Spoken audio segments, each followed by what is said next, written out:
El Ministerio Apostólico de Enseñanza y Predicación Rema Internacional presenta hoy al Reverendo Fernando García Sotomayor con la proclamación de las buenas nuevas de Dios para tu vida. El mensaje de ayer, el mensaje de hoy y el mensaje para la eternidad a los que tienen hambre y sed de la palabra de Dios. Un querigma de Dios para el que oiga, el que tiene oídos para oír.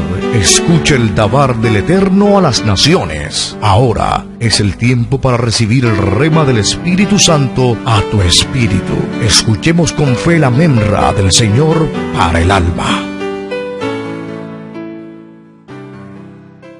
En sus Biblias, en el libro de Esdras, el capítulo 7. En sus Biblias, por favor, Esdras, capítulo 7, leemos desde el verso 1 en adelante. Cuando todos lo tengan, pueden darme una señal. Díganme amén.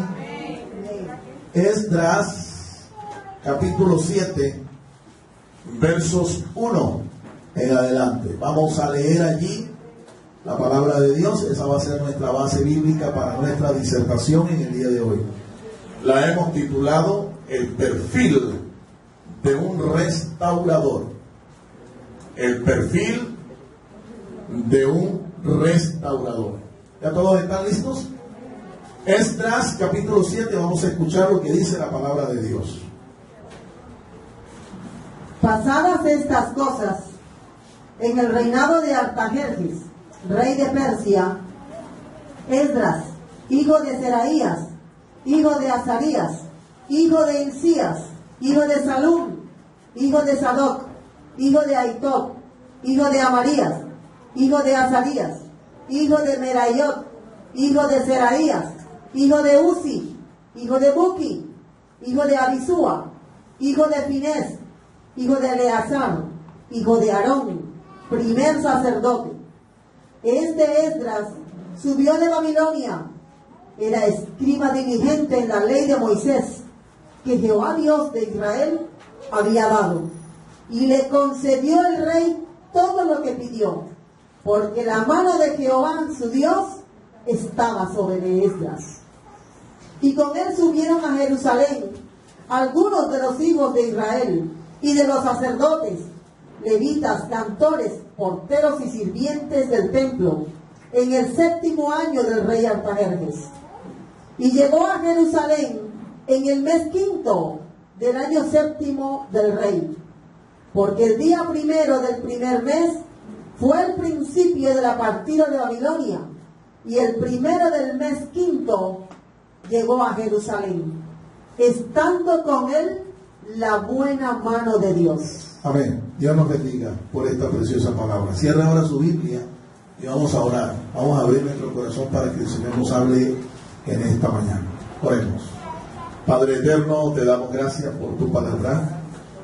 A ti te damos, Señor, toda la honra, la gloria, la exaltación, Señor, porque tú eres digno. Gracias, Señor, te damos por la oportunidad de escuchar, meditar en tu palabra, oh Dios, y rogándote, Padre, en el nombre de Jesús, que por la promesa que tú has hecho nos guíes con tu Espíritu Santo a comprender, Señor, esta palabra, podamos entenderla espiritualmente. Abre nuestros sentidos espirituales. Haznos, Señor, un pueblo con un corazón entendido de tu palabra. Danos inteligencia espiritual y dame unción, Señor, para poder comunicarla eficazmente, como tú quieres, Señor, que así se dé. Sería imposible, Señor, si tú no me ungieras para hacer esta tarea. En el nombre de Cristo Jesús. Amén, amén y amén. Puede tomar su lugar, amado hermano. El título, le reitero, de esta disertación: el perfil de un restaurador. El perfil de un restaurador. Así que vamos a escuchar los pensamientos introductorios de esta disertación para luego entonces irnos a los argumentos que hemos planteado acá para esta disertación en el día de hoy.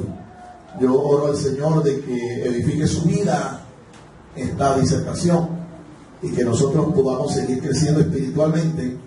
Y este perfil que vamos a dar a conocer hoy por medio de la palabra, este perfil lo podamos tener también nosotros como hijos del Señor. Ser restauradores, como lo fue esta gente de esta generación, en cabeza de hombres como Esdras, Nehemías y otros más. ¿Cuántos dan gloria al Señor, hermanos? ¿Cuántos dan gloria a Dios? 50 años habían transcurrido desde el momento en que Ciro, rey de Persia, había ordenado el primer retorno.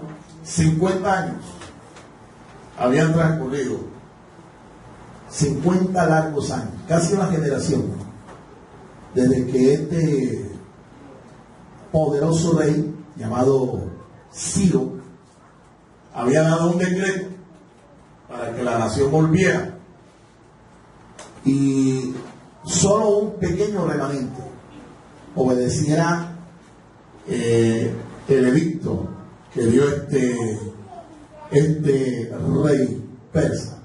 El nacimiento del rey Ciro había sido profetizado mucho antes. Por nombre, ya el profeta Isaías, el capítulo 45, había hablado de este hombre llamado Ciro y la obra que iba a hacer. La Biblia dice allí, en la voz del profeta Isaías, en el capítulo 45, que Ciro sería llamado el pastor, un pastor de Dios, un ungido del Señor. Efectivamente, este hombre dio este edicto de una manera sorprendente y autorizó el retorno del pueblo de Dios que había estado cautivo 70 años en Babilonia y que ahora pasaba a estar bajo su dominio, porque los persas dominaron a Babilonia. Y entonces todos los pueblos, todas las provincias que estaban bajo el dominio de Babilonia, pasan ahora a estar bajo el dominio de los persas. Este imperio de los medo-persas, según la historia nos revela, fue un imperio magnánimo. Dios usó a los reyes llamados los aqueménidas, desde Ciro y algunos otros más, Darío, Artajerjes, Asuero, los usó para la tarea de restaurar a su pueblo, siendo ellos reyes paganos que no conocían al Dios de Israel. 50 años ya habían pasado desde que Ciro había dado este edicto y habían vuelto a la ciudad de Jerusalén por ahí algunos 50,000 judíos de 3 millones aproximadamente que habitaban en el imperio. Solo un pequeño remanente, unos 50,000 y algo, habían vuelto. Y ellos habían emprendido la tarea en cabeza de su mentor, el príncipe Zorobabel, de la casa de David. Habían emprendido la tarea de no solo retornar, sino también la de construir el altar de la casa de Dios y reconstruir también el mismo templo. Esta obra ya se había hecho. Y cuando nosotros llegamos al capítulo 6 de Esdras, eso es lo que vemos allí. No solo el retorno, este primer retorno, sino también que ya la obra de reconstruir el altar y el templo, la casa de Dios, se había hecho. En medio de oposición, en medio de bastante resistencia, pero se logró. Ahora empezamos la narrativa desde el capítulo 7, que es el que acabamos de leer ahora. Y comienza el capítulo 7 diciendo: pasadas estas cosas. ¿Qué cosas fueron las que pasaron? Las que acabo de narrar. Ya se había hecho el primer retorno, habían construido el altar y habían construido el templo, la casa de Dios, habían ofrecido sacrificios, habían realizado las fiestas, las que pudieron hacer conforme al calendario de fiesta sagrada del Señor, y transcurrió entonces 50 años desde el momento en que reciben la orden hasta el momento en que llega Esdras. Vamos a continuar escuchando inmediatamente lo que ocurrió después de ese segundo retorno. Y el pueblo, bajo el liderazgo de Zorobabel, habían construido el altar y el templo de Jerusalén. Los hechos narrados en este capítulo revelan el segundo retorno del remanente de Israel y la obra que Esdras realizaría en este tiempo de restauración. Esdras es un tipo del ministro restaurador, una obra que Dios realizaría en dos esferas: restauración espiritual y moral, y restauración social y civil. Muy bien. El primer mentor entonces que encabeza el retorno, su nombre es Zorobabel. Él es de la casa del rey David, descendiente de la dinastía de David. El segundo retorno ya no es encabezado por Zorobabel, sino por Esdras. Y solo regresa un pequeño remanente, algunos 2,000 personas aproximadamente regresan con Esdras. Quienes retornan mayormente son servidores del templo, son ministros, es decir, levitas, sacerdotes, sirvientes del templo. Ellos regresan. Estamos diciendo que Esdras entonces es un tipo del ministro restaurador en estos días.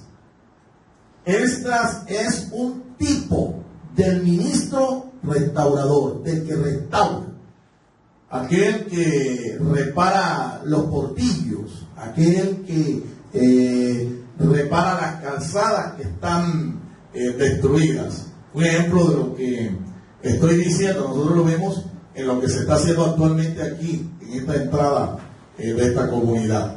Lo que usted está viendo allí es una obra de restauración. ¿Qué están restaurando? Las calzadas, la vía, ¿sí?, de entrada de esta comunidad. Bien, eso tiene que estar liderado, eso tiene que estar dirigido por alguien. Allí tiene que haber un interventor, un ingeniero, una persona que está al frente de esa tarea civil. ¿Cuánto da gloria al Señor, hermanos? Cuando nosotros hablamos de que Esdras es un tipo del ministro restaurador, estamos hablando de aquel personaje, aquel hombre, aquella mujer que Dios llama en este tiempo para restaurar espiritualmente la obra de Dios. Eso implica una verdad espiritual que tú y yo tenemos que reconocer. ¿Cuál? La iglesia de hoy necesita restauración.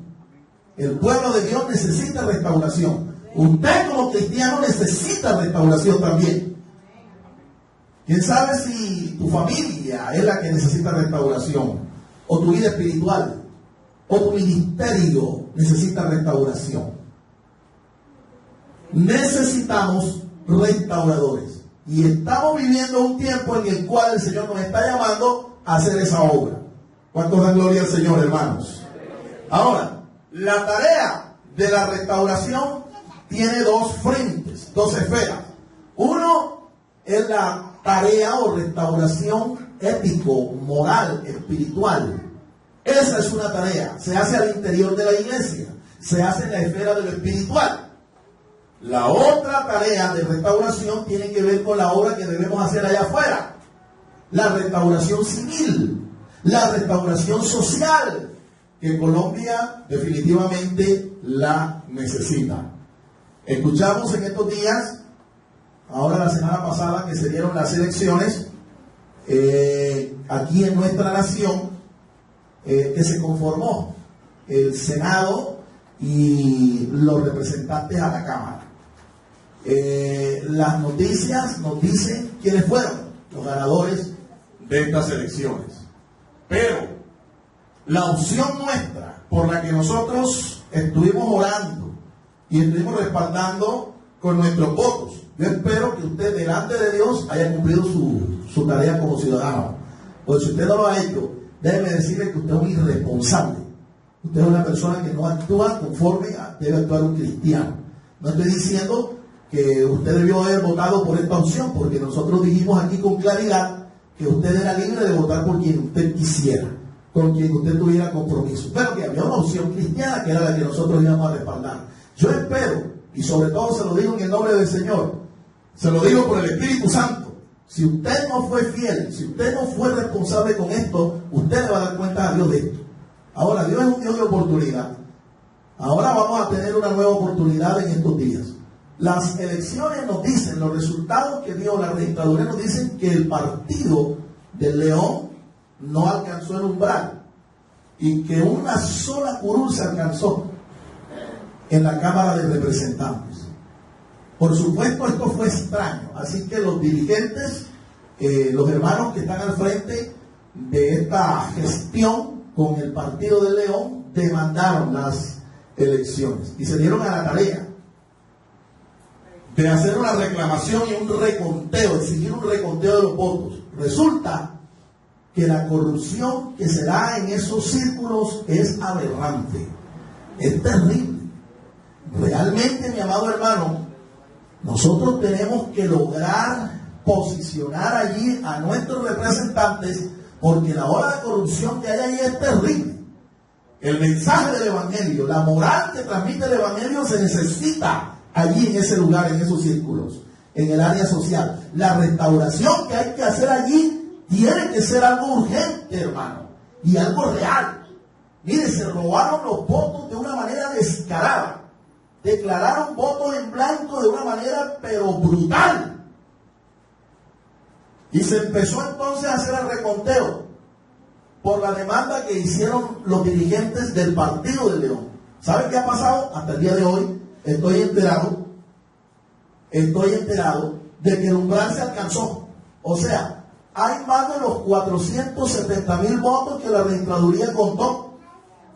Hay más de los 470,000 votos. Y no solo eso, sino que por el testimonio de un pastor, que es uno de los promotores del movimiento, escuchamos que no solo se alcanzó el umbral, sino que hay 3 senadores que ya tienen el escaño, que ya tienen la curva alcanzada. ¿Cuántos dan gloria al Señor, hermanos? Ahora, estoy esperando la confirmación de esa noticia. Eso tú no lo vas a oír por los medios masivos de nuestro país, porque los medios masivos de nuestro país están unidos, están sumados a esta ola de clientelismo y corrupción terrible. Pero nosotros tenemos que escuchar, son los reportes que vienen directos de los dirigentes del Partido del León. Quiero cerrar esta parte porque no quiero sonar aquí como un político de púlpito. No, mire, nosotros necesitamos, escúcheme bien, influenciar la política de nuestro país. Necesitamos influenciar la política, cristianizar la política. No se trata de venir a politizar la iglesia. No me malinterprete, no me malentienda. Nuestra responsabilidad y prioridad número 1 va a seguir siendo predicar las buenas nuevas del Evangelio de Jesucristo hasta que su reino venga y se establezca en esta tierra. Esa va a ser nuestra prioridad. Pero Jesús nos dijo que usted y yo teníamos que ser luz y teníamos que ser sal en esta tierra. Esas son palabras textuales de nuestro Señor. Así es que no se trata de nosotros aislarnos y no tener nada que ver con la política del país. Nosotros estamos bajo un gobierno democrático, bajo un sistema democrático. Y como parte, como una nación en Estado de Derecho constituido, usted y yo tenemos que respaldar la democracia.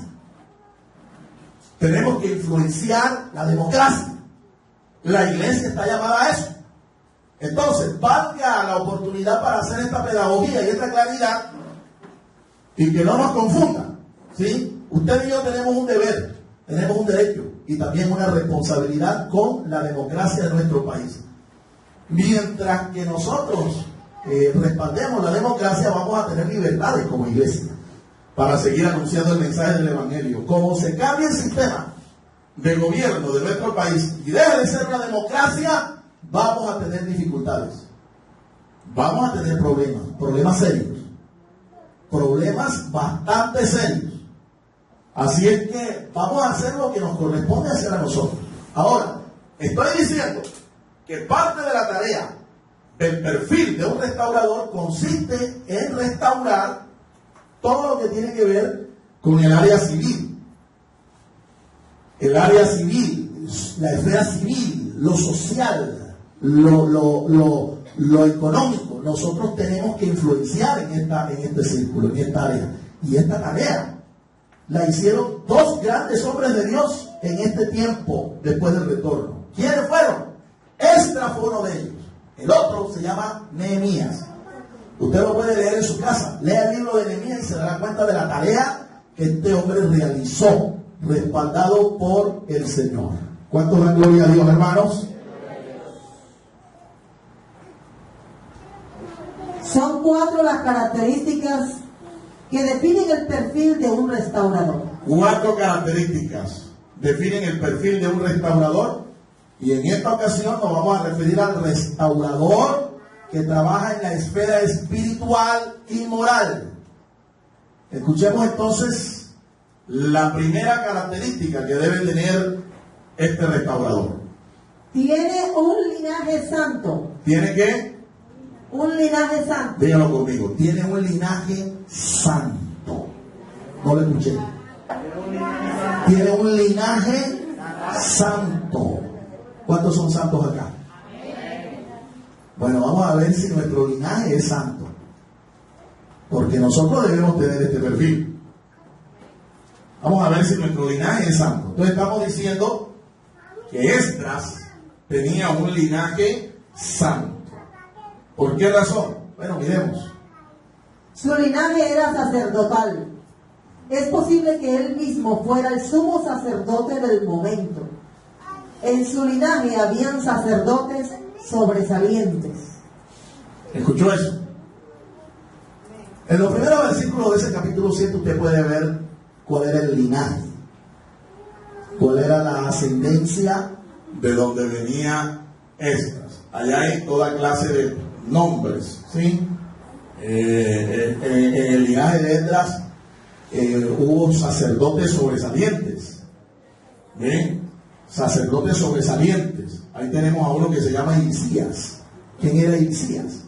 Era el sumo sacerdote en los días del rey Josías, el último rey judío que provocó un avivamiento glorioso antes que ellos fueran deportados a Babilonia. Hilcías era el sumo sacerdote de los días de Josías. Y allá hay otros sacerdotes destacados que se mencionan, pero lo más importante es ver que Esdras venía del linaje de Aarón. Y se nos dice ahí en el texto, literalmente se nos dice que Esdras era descendiente de Aarón y que Aarón fue el primer sumo sacerdote. ¿Quién era Aarón? Hermano de Moisés. Mientras que Moisés se encaminaba hacia la tarea de pastorear, dirigir al pueblo, gobernar al pueblo, Aarón fue llamado por Dios y fue constituido como sacerdote. Así que Esdras no era un aparecido. Por eso la insistencia del escritor bíblico de mostrar quién es él, de dónde viene, porque era importante, y es importante que usted, cuando va a iniciar la tarea de restaurar espiritualmente, moralmente a una nación, usted tiene que decir de dónde viene usted, quién es usted, cuáles son sus credenciales, quién lo mandó, quién lo autorizó. ¿Cuántos dan gloria al Señor, hermanos? La iglesia está pensando en hacer un impacto evangelizador allí en el barrio que está aquí a la vuelta. Ustedes no van a llegar allá porque ustedes son la mamá de Tarzán, o los hijos de quién será, del papá de la mamá de Tarzán. Ustedes van a llegar allá porque ustedes han sido encomendados y llamados de parte del Dios de los cielos para hacer esa obra. Y cuando alguien le pregunte, ¿y quién es el Dios de los cielos? Yo necesito que ustedes me digan de parte de quién viene. Entonces ustedes podrán decir, nosotros vamos de parte de la Iglesia Catedral Bíblica Rema Internacional, con personería jurídica número 1024 del Ministerio del Interior de nuestro país, que garantiza la libertad de culto y expresión mediante el artículo 19 de nuestra Constitución. ¿Qué más quiere? ¿Qué más respaldo quiere? Usted no llega ahí porque usted es un paracaidista. Usted llega allí con respaldo, usted llega allí con credenciales, usted llega allí bajo orden establecida de la autoridad que Dios ha puesto. Alabado sea el nombre del Señor. No se llega allá de cualquier manera. Por eso es que aquí hemos dicho que cuando se va a hacer un impacto, una de las cosas primeras que hay que hacer es colocar el himno nacional de la República de Colombia. ¿Sabe por qué? Porque usted y yo estamos siendo parte de un Estado de Derecho. Dice la Biblia allá en Romanos capítulo 13, verso 7, que usted y yo tenemos que estar sometidos a las autoridades establecidas, porque las autoridades han sido establecidas de parte de ¿quién? De Dios. De Dios. Entonces, mi amado, ahí tenemos a un hombre que está diciendo, miren de dónde vengo yo. O sea, ¿ustedes quieren saber quién soy yo? Bueno, aquí está. En mi línea genealógica encontramos a fulano. Allá ya está un músico, ¿no? Dicen algunos mexicanos que allá está un músico ahí metido. Allá hay un buki, dice ahí que buki. ¿Ves? Que era del linaje de Esdras. Pero no es el buki este de México, no. No es el buki ese, es otro buki. Gloria al Señor. Ahí está registrado. Así que tenemos de todo en la línea de Esdras. Pero lo más importante es que viene de una línea sacerdotal. Viene de una línea sacerdotal. Los que el Señor había llamado para ejercer el sacerdocio. Continuemos. Mi linaje y vocación definen mi identidad y me tienen que generar un sentido de misión en la vida para dejar un legado a mi descendencia. Esa es nuestra aplicación aquí en este primer punto. Primera de Pedro 2:9. Mas vosotros sois linaje escogido, real sacerdocio, nación santa, pueblo adquirido por Dios, para que anunciéis las virtudes de aquel que os llamó de las tinieblas a su luz admirable. Amén. Esdras tuvo un linaje y ahí está demostrado de dónde venía. Tenía por derecho, tenía el respaldo legal y espiritual para hacer lo que iba a hacer. El rey medo-persa de turno, Artajerjes, no comisionó a este hombre por comisionarlo. Lo comisionó porque sabía quién era. Y le dio todo el respaldo que se necesitó para hacer esta tarea. Ahora, esas son las credenciales de Esdras. Pero ¿y las tuyas qué? Bueno, ahí están. ¿Tu linaje cuál es? Porque nosotros ciertamente no somos de una familia sacerdotal. ¿Ve? Nosotros incluso no somos judíos. Nosotros somos gentiles. Pero dice la palabra del Señor allí, en el texto donde hemos leído, donde leímos, Primera de Pedro 2:9. Ahí está diciéndonos San Pedro, por el Espíritu Santo, que tú y yo también tenemos un linaje. ¿Cuánto la gloria al Señor, amado hermano? Que tú y yo también tenemos un ascendiente espiritual que es mucho mayor incluso que Aarón. ¿Tú sabes de quién estoy hablando yo? ¿Tú sabes de quién estoy hablando yo? ¿No tienen ni idea de quién estoy hablando? De nuestro Señor Jesucristo. Primera de Pedro 2:9. Vamos a volver a leer ese pasaje porque si usted no entiende eso, estamos aquí perdiendo el tiempo. Mas vosotros sois linaje escogido, real sacerdocio. ¿Ustedes qué? ¿Ustedes qué? Somos linaje escogido. Dios nos escogió. ¿Qué más somos? O sea, sacerdotes del rey. ¿Qué más somos? nación santa, ¿qué más? pueblo adquirido por Dios, Ya ven, y con una misión, un propósito en esta vida. ¿Cuál? para que anunciéis las virtudes de aquel que os llamó de las tinieblas a su luz admirable. Ahí está nuestra misión, ahí está nuestra vocación, ahí está nuestra dignidad, ahí está lo que nosotros somos y para qué hemos nacido en esta vida. Pueden darle un aplauso al Señor, hermano, por eso. Aleluya. Aleluya. Como una aplicación que es importante, escuche con atención. Vamos a volver a repetir esa aplicación. Escuche lo importante que es usted tener definido quién es usted, la identidad suya y cuál es su misión. Mi linaje y vocación definen mi identidad y me tienen que generar un sentido de misión en la vida para dejar un legado a mi descendencia. Amén. Otra vez, pastora, leamos eso porque eso es importante. Mi linaje y vocación definen mi identidad y me tienen que generar un sentido de misión en la vida para dejar un legado a mi descendencia. Amén. Se supone que nuestro legado, la herencia que vamos a dejar a nuestros hijos, es nuestra fe. Porque ni tú ni yo tenemos grandes capitales, ni grandes tierras, tú y yo no tenemos grandes edificios, ni bienes, ni nada material de este mundo para dejarles a nuestros hijos una herencia física. La mayor herencia que nosotros podemos dejar a nuestros hijos es nuestra fe. ¿Cuánto dan gloria al Señor, hermanos? Nuestra fe. Esa es la mayor y mejor herencia.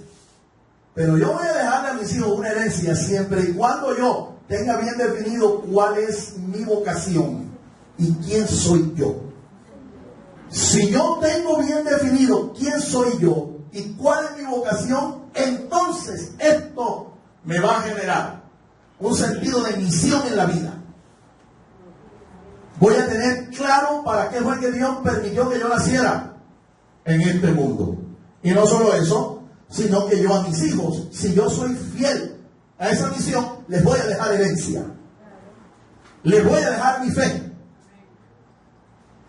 O no les voy a dejar nada. ¿Dependiendo de qué? De la clara identidad que usted tenga de sí mismo. ¿Quién es usted? ¿Ve? ¿Quién es usted? Mire, yo conozco a un varón que él comenzó la vida cristiana más o menos al mismo tiempo a la que yo lo comencé.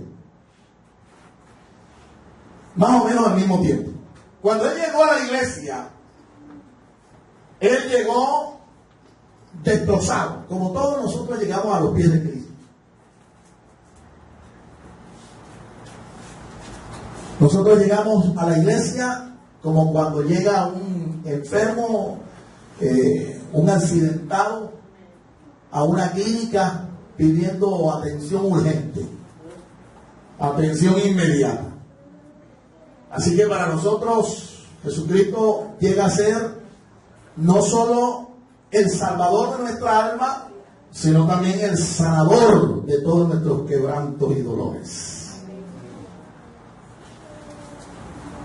Él llegó con un hogar destrozado, con las finanzas destrozadas.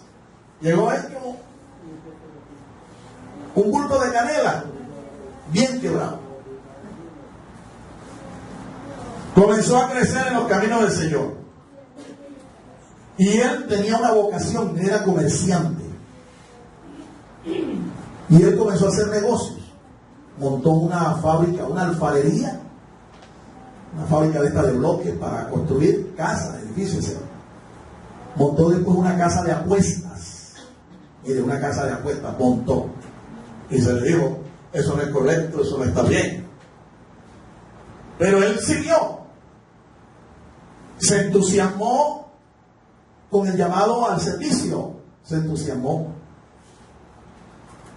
Y empezó a apoyar, a respaldar la iglesia con las finanzas que ganaba. Al cabo de un tiempo se fue de la ciudad. Nos enteramos que Dios le hizo un llamado al ministerio y empezó a servir en un municipio de Cundinamarca, del departamento de Cundinamarca. Por allá tuvo unos años. Se fue con 2 hijos. Uno de los hijos casi se muere. Frustrado después de un tiempo de estar sirviendo en un concilio, entregó sus credenciales, entregó la obra, le nacieron 2 hijos más y se dedicó al negocio de la venta y compra de libros cristianos. Montó una librería cristiana, pero dejó el ministerio. Y este hombre tiene una particularidad. Él es muy generoso. Él es un hombre muy generoso. Él es mano partida, mano quebrada para bendecir. Y eso lo bendijo a él. La Biblia habla de la recompensa de aquel que es generoso. Y sobre todo con la obra de Dios. Este hombre llegó a crecer mucho en su negocio, al punto que de la noche a la mañana, después de unos 15 años aproximadamente, la fortuna que tenía se hablaban de miles de millones. Mi esposa y yo fuimos una vez a su casa y nos hospedamos allá en su casa, en Bogotá, en uno de los mejores barrios de la ciudad de Bogotá, al norte de la ciudad. Escúchenme con atención, porque esto puede marcar su vida, puede marcar su familia. Mire, este hombre allá tenía una casa alrededor de 10.000 millones de pesos, costaba esa casa. Eso era una mansión, un palacio. Y él continuaba con su negocio, no tiene nada que ver con el ministerio, pero respaldando a algunos ministerios, dándole ofrendas, incluso pagaba para que oraran por él. Allá en Bogotá, yo no sabía, yo me enteré que allá hay ministerios a los cuales la gente les paga para que oren por ellos, para que intercedan por ellos. Así fue que pasado unos años, este hombre llegó a adquirir no solo una buena casa, sino varias propiedades, varios bienes inmuebles. Cambiaba de camioneta a cada rato. Un día, él me dijo a mí que si yo no le quería comprar un apartamento que tiene aquí en Barranquilla. Yo le dije, la única manera en que yo pueda comprarte ese apartamento de 275 millones de pesos es que Dios haga un milagro y me ponga los fondos en mi mano para yo comprártelo. O la otra es que Dios haga un milagro en tu corazón. Tú me das el apartamento y yo te pago 1 millón de pesos mensuales por 15, 20 años. Y entonces así yo puedo tener el apartamento para mi familia, para mi casa, para mi gente. Y me dijo, no, yo no puedo hacer eso. Ve al banco y dile al banco que te preste. Yo no puedo hacer eso. Yo no puedo meterme en un préstamo bancario a la edad que yo tengo, a terminar de pagarle la casa a los 80 años y a pagarle 5 veces lo que cuesta la casa, el apartamento. Yo no puedo hacer eso. Eso tiene que ser eres tú. Y él se negó rotundamente. Una de las cosas que me dijo él, por las cuales él no hacía eso, era porque él había trabajado y se había esforzado para dejarle una herencia a sus hijos. Y que ya él tenía lo suficiente. Y él más, ya le había dado a los 4 hijos que tenía cierta cantidad de miles de millones para que sus hijos salieran adelante. Resulta que en la actualidad ninguno de los hijos, al igual que él, tiene que ver nada con la iglesia ni con la fe cristiana. Torcidos totalmente en el mundo, casados con impíos, con impías. Tiene una sola hija y terminó la hija casada con un impío ahí en una de las poblaciones aquí del municipio uno de los municipios aquí del Atlántico. Ya ves, eso sí, decía él, la familia del muchacho tiene plata, pero mire, él supuestamente haciendo seminarios para la familia, y con una familia que ninguno camina en la fe en Jesucristo. ¿A dónde vamos, mi hermano? ¿A dónde vamos? ¿Para qué fue que a ti Dios te llamó? ¿Quién eres tú? ¿Cuál es tu sentido de misión en esta vida? ¿Cuál es la herencia que tú le vas a dejar a tus hijos? Pregúntate eso, hermano. Porque los años van a pasar. Si hay algo que irremediablemente va a pasar, son los años. Yo abro los ojos, yo me despabilo y me acuerdo cuando yo tenía todavía 20 años. Anoche me acordaba yo, oye, cuando yo tenía 20 años. Y ahora, ¿cómo estoy? Que no puedo comer después de 9 de la noche porque enseguida eso es diarrea segura.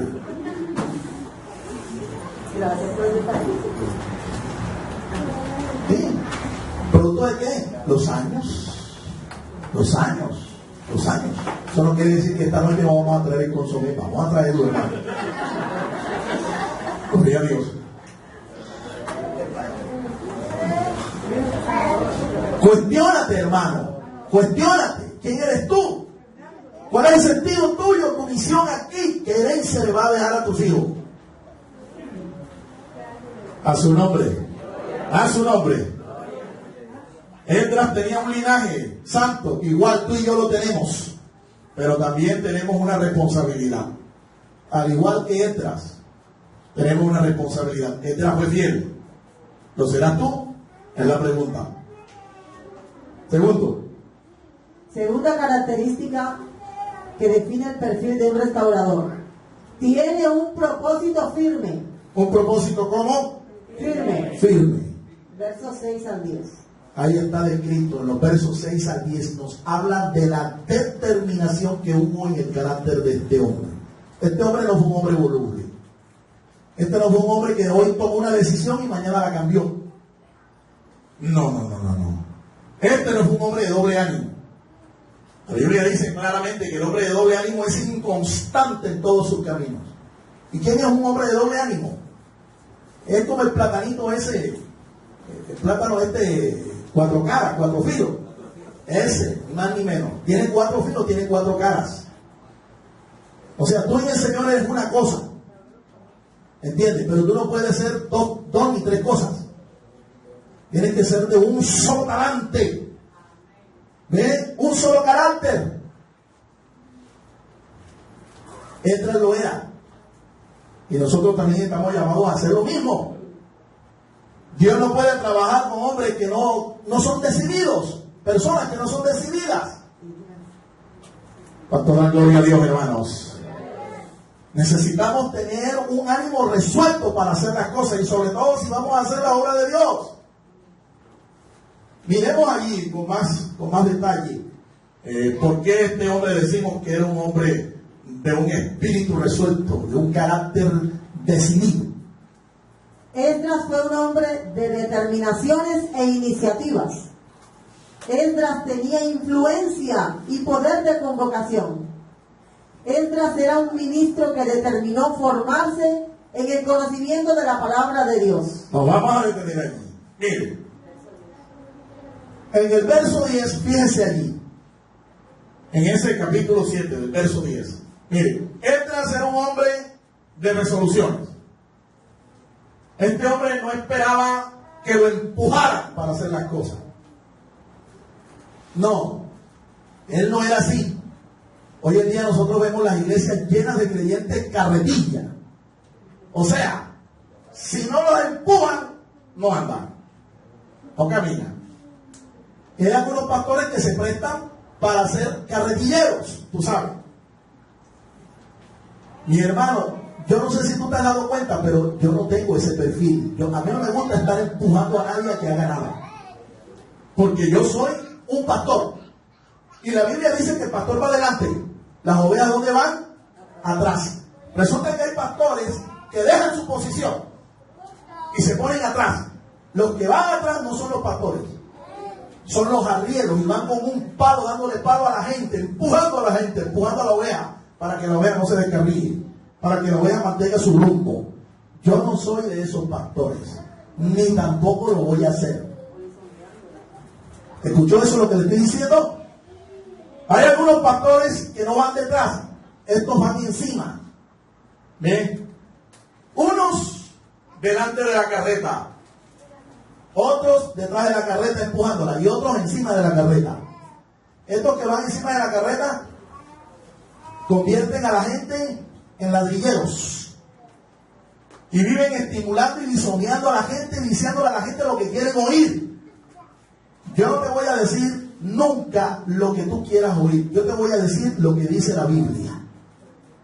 Y de pronto a algunos eso les parece chocante, y les parece que yo soy un pastor altanero, y les parece que yo soy un pastor gritón y un mandamás. No, no soy de ese espíritu. Lo que no soy es un arriero. Lo que no soy es uno que está acomodado encima de la carreta. Yo siempre voy a estar delante y te voy a poner la pauta, te voy a dirigir, te voy a gobernar, te voy a dar el consejo cuando me lo pidas, pero yo no voy a hacer la otra tarea. Nunca la voy a hacer. Si tú buscas un pastor así, aquí en esta congregación no lo hay, porque mi esposa también es de ese mismo espíritu. ¿Cuántos dan gloria a Dios, hermanos? ¿Cuántos dan gloria a Dios? ¿Cuántos alaban la gloria de Dios?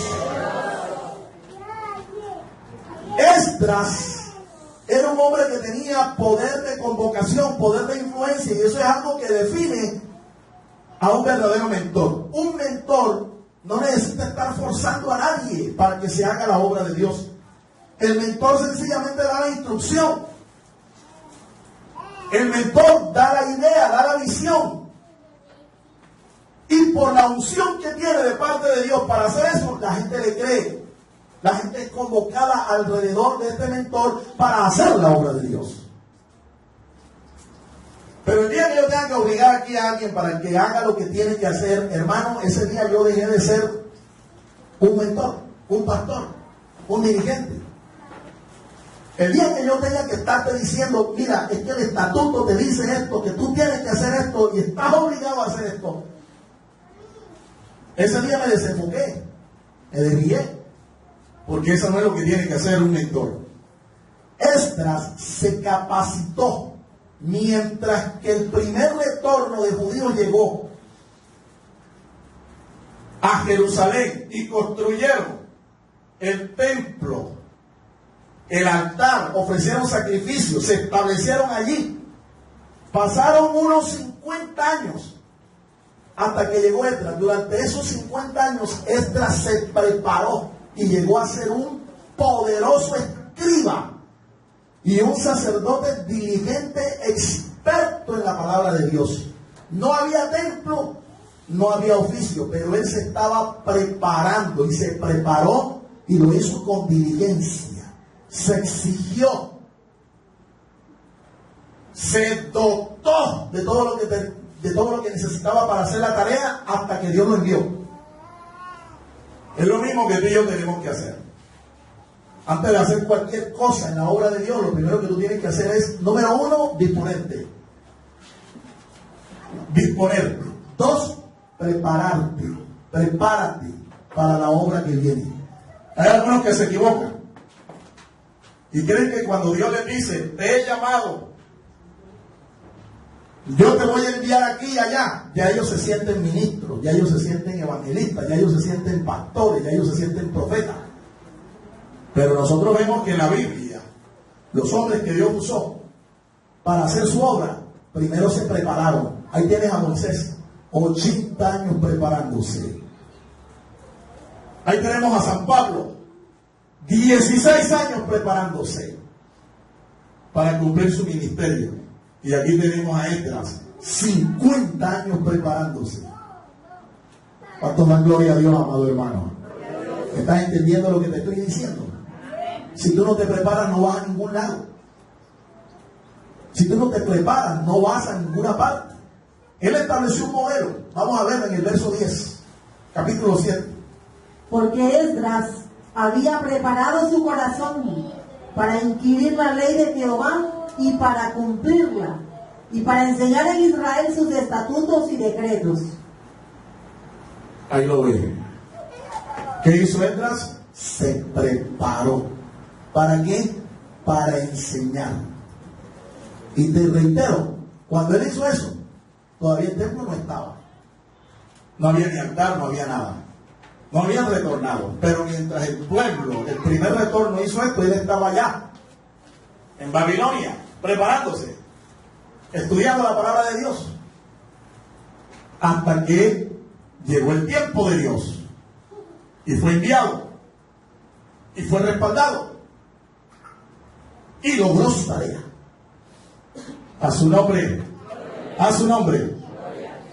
Un creyente tiene que determinar cuál es el propósito de su vida y ministerio. Proverbios 16:1.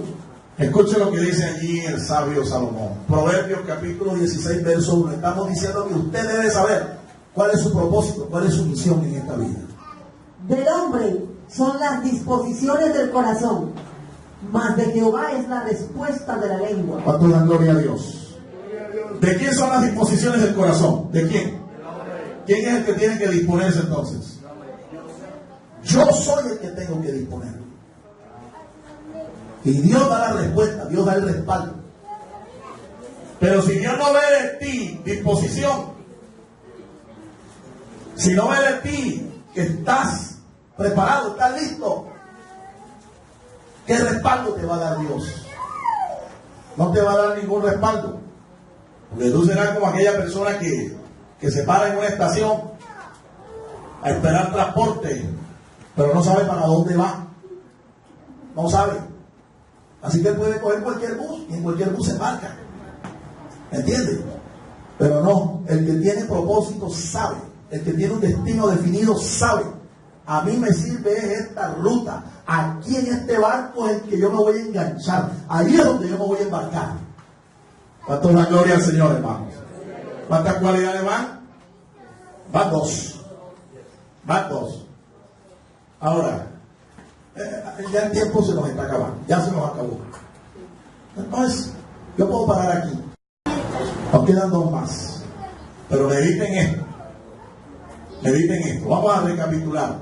Primero, ¿qué necesitamos nosotros para ser esos restauradores que Dios quiere usar en este tiempo? Número uno, linaje santo. usted tiene que saber cuál es su linaje. Tiene que definir eso, debe tenerlo bien claro. Y dos, propósito firme. un propósito firme. Si usted no tiene propósito, usted no sabe por qué es que usted viene a esta iglesia.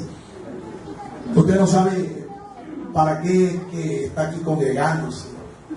Usted cree que viene a culto y ir y venir, eso es la razón por la cual usted es cristiano. Déjeme decirle que dentro de poco tiempo no lo voy a ver aquí, porque usted va a caer en rutina, en una rutina, y usted se va a aburrir, y usted va a considerar, no es tan importante ir a la iglesia.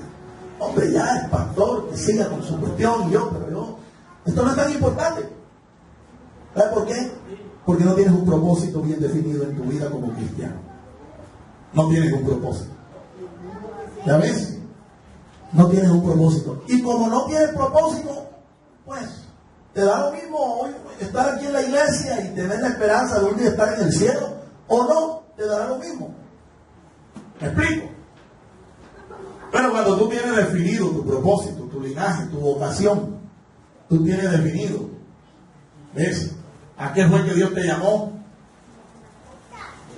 Dios te va a respaldar, mi amado hermano, y tú vas a ser ese restaurador que Dios va a usar en sus manos para hacer su obra.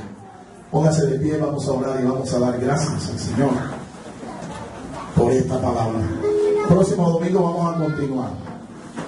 La Biblia nos dice que Dios nos ha llamado para ser reparador de portillos, restaurador de calzadas, y es mucha la obra que hoy tenemos que hacer para restaurar nuestra nación, nuestro país, nuestra iglesia, nuestra familia y nuestra vida espiritual. Padre, gracias te damos por tu palabra. Te damos a ti, Señor, toda la honra, la gloria y la alabanza, porque tú eres bueno, Señor. Tu misericordia es para siempre. No permitas, Padre, que el enemigo arranque esta semilla de nuestros corazones. Te rogamos, Señor, que tu Espíritu Santo esté regando esta palabra y esté produciendo fruto para la gloria de tu nombre. Ayúdanos, Señor. Nosotros necesitamos este perfil. Pero si tú no edificas la casa, en vano trabajan los que la edifican. Por eso te rogamos, Señor, que tú metas tu mano y con tu fuerza y con tu ayuda y con tu unción nosotros poder ser instrumentos para restauración en nuestra generación. Gracias, Padre, en el nombre de Cristo Jesús. Amén, amén y amén. Dios los siga bendiciendo, mis amados hermanos.